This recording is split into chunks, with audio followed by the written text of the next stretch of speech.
dia, boa tarde, boa noite, no seu horário que vocês estão assistindo esse vídeo. Mais uma vez de muitos, muito bem-vindos aqui à minha bagunça, meu nome é Felipe. Hoje vamos iniciar o capítulo 9 da Era do Capital, do Hobsbawm.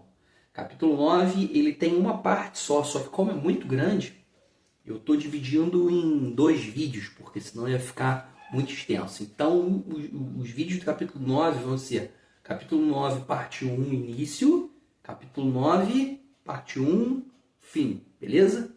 Você que caiu aqui de paraquedas, caiu sem querer, isso aqui é um resumo da Era do Capital, do Eric Hobsbawm. A ideia é fazer a coleção toda. Tem uma playlist com a Era das Revoluções já pronta. Vou deixar aqui em algum lugar. A playlist da Era do Capital também está em crescimento, né? Hoje a gente está começando o capítulo 9. E no vídeo de hoje nós vamos ver os seguintes temas.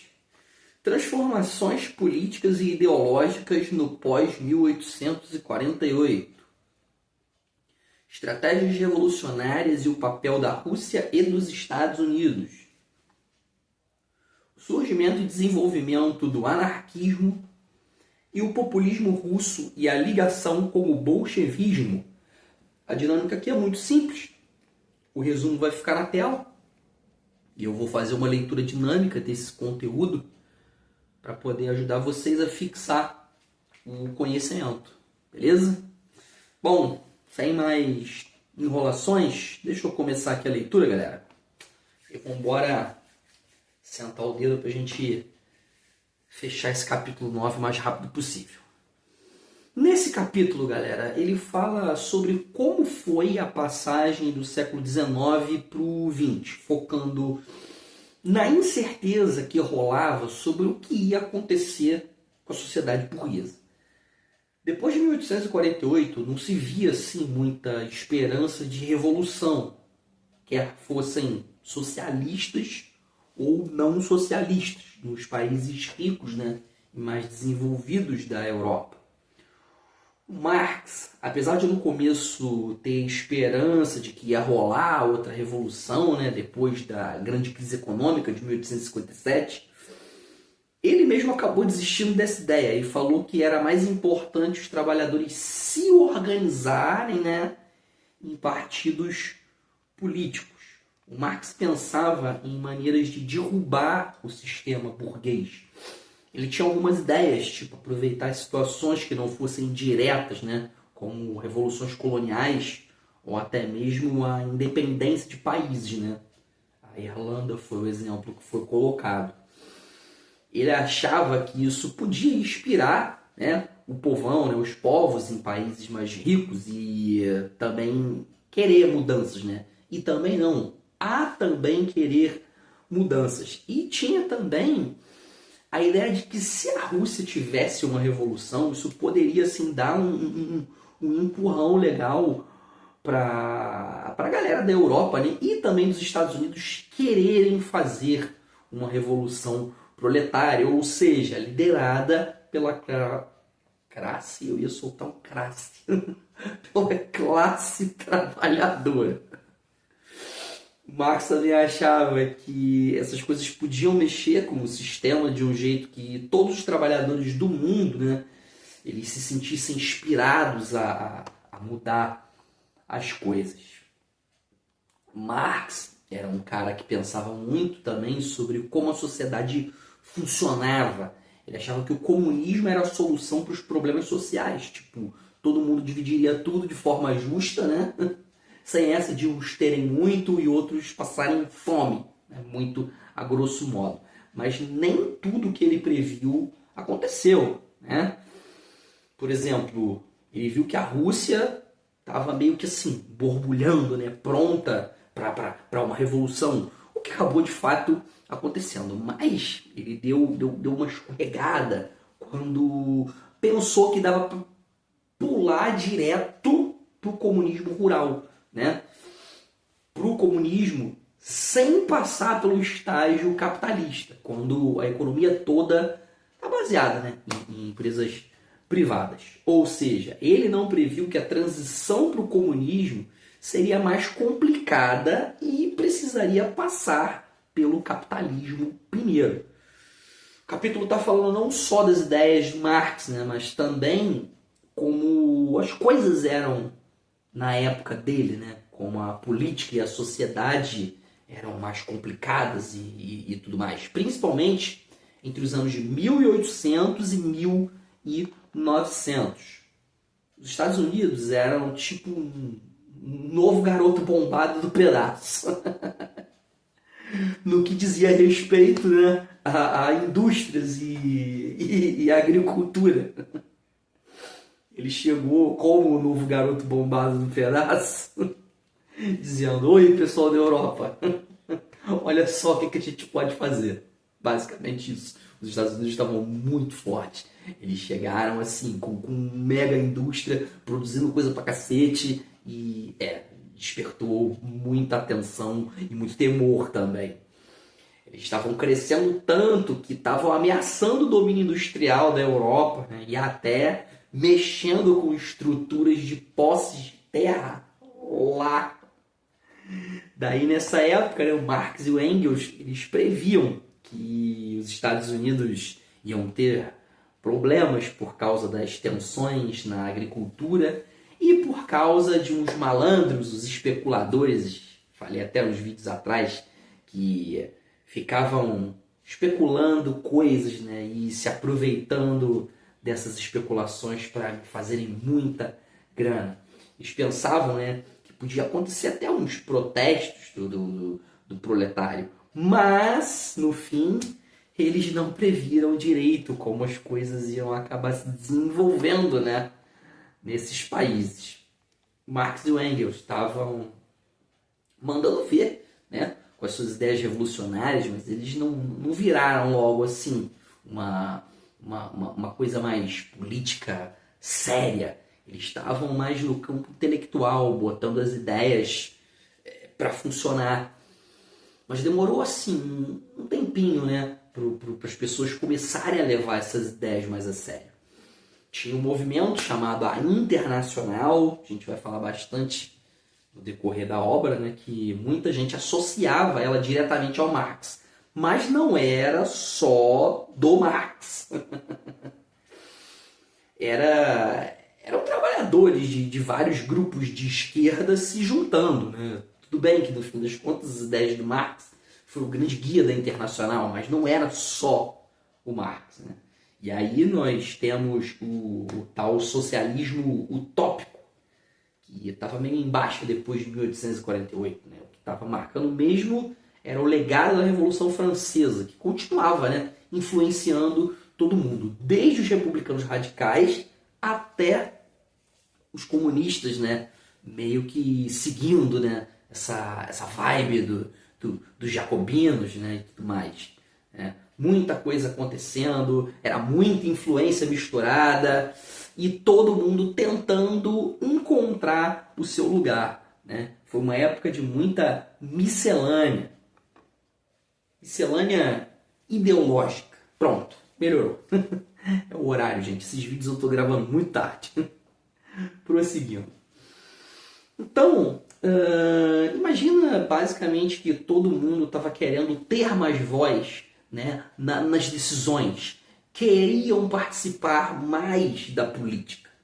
Nos Estados Unidos, o radicalismo democrático era a forma que o povo conseguiu de enfrentar os ricos e poderosos, né? Explicando de forma muito simplória. Eles queriam mais poder para o povo e menos para os poderosos, menos para os influentes. Na Europa, especialmente na Itália, tinha uma galera que era nacionalista. Eles queriam, assim, mudanças gigantes, sonhavam com uma república onde todo mundo tivesse direitos iguais e as coisas fossem mais justas para todo mundo.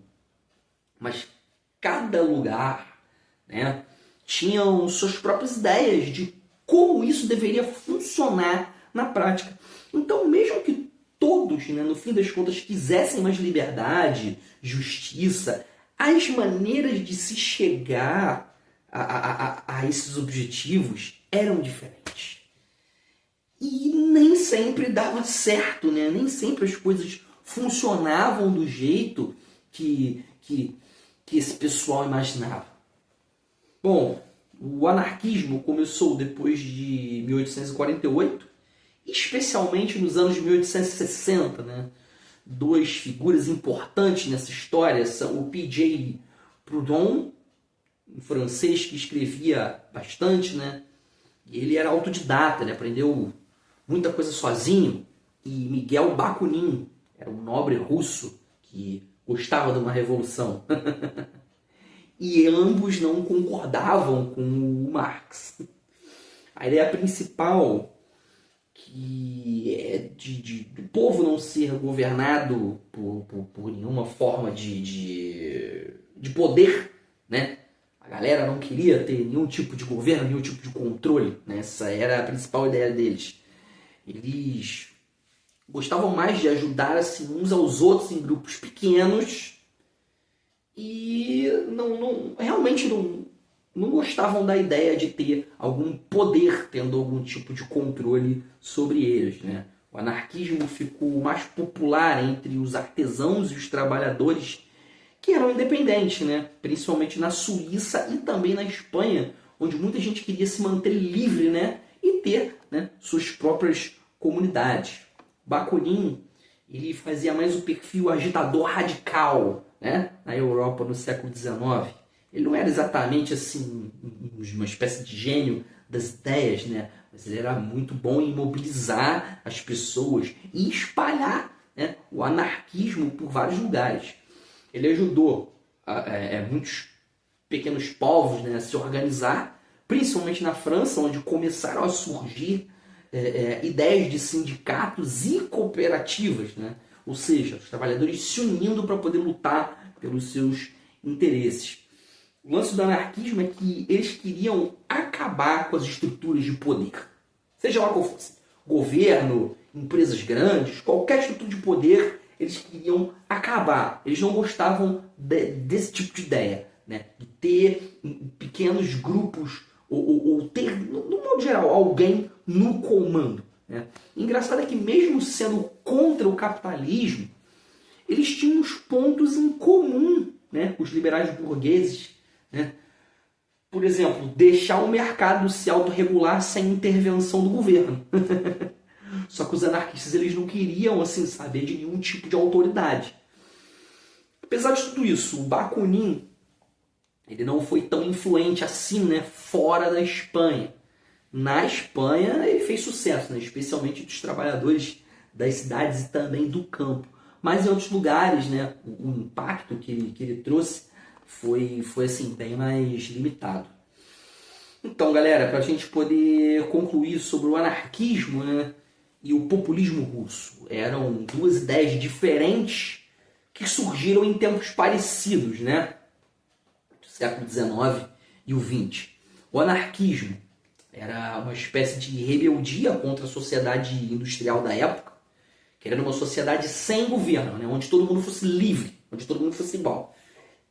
Já o populismo russo, ele era mais específico para as condições da Rússia, né? E tinha uma ligação mais direta com o movimento que acabou gerando o bolchevismo, que foi o sistema político que rolou na Rússia, né, durante o século XX. Então, mesmo que esses dois movimentos, né, eles tenham semelhanças, como assim, o desejo de mudança, né, e a rebeldia, a agressividade, o populismo russo ele acabou sendo mais influente na política russa, enquanto o anarquismo ficou, né, mais como se fosse uma ideia alternativa, né, menos ligada ao poder político da época. E mesmo que algumas pessoas confundam, né, esses dois, é muito importante a gente lembrar que eles tinham assim suas diferenças, claro, né, e cada um tinha sua própria trajetória. Pessoal, eu vou deixar aqui na tela os pontos importantes do resumo. Agora é bom vocês fazerem uma pausa no vídeo, anota, né, que esses pontos são pontos-chave para poder reforçar a memória e o conhecimento de vocês. E assim a gente termina a primeira parte do capítulo 9 da Era do Capital. Desculpem se eu acabei falando muita gíria e tudo mais. Aqui tá bem tarde, né? Eu tô conseguindo gravar só muito tarde. Antes eu até falava, né? Lia os pontos importantes do resumo. Hoje eu tô deixando na tela para vocês, justamente para poder economizar tempo, porque eu tô com muito pouco tempo. Mas eu espero que em breve eu consiga ajeitar tudo e voltar a gravar com mais paciência. Se vocês estiverem curtindo o conteúdo, deixa aquele joinha, comenta aí. Se tiver alguma leitura complementar interessante, joga aí também, que é muito importante. Se eu deixei passar alguma coisa, né, do capítulo, pô, escreve aí que é bom para todo mundo. Beleza? Vou ficando por aqui, meus amigos. Vou dormir. A cara de sono já denuncia. E bons estudos para vocês. Até a próxima. Tudo dando certo amanhã. Eu termino o capítulo 9. Valeu, falou. Forte abraço. Bons estudos.